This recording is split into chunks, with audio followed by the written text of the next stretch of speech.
It's tough to drive down the expressway and see all the thousands of people who pass us.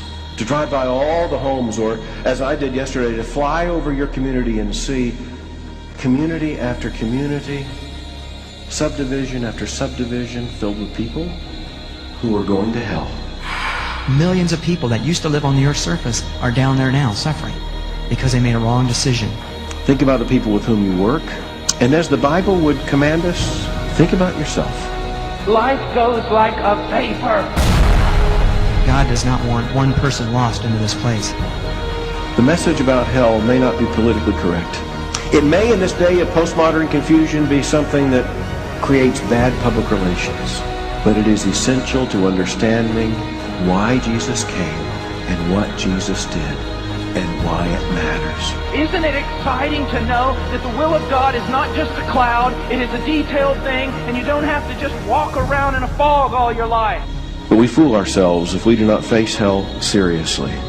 We have purpose. We have a reason to glorify God on the face of the earth by taking the gospel to every creature.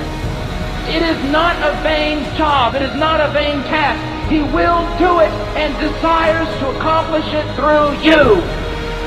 The name of God is going to be great among the nations from the rising of the sun even to its setting. He is going to do it.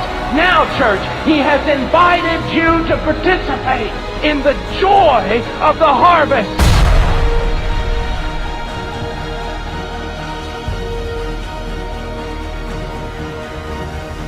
What a day it will be for those who left houses and lands and this and that and everything to serve their Lord on the foreign field. And what a day it will be for those like you who helped put them there.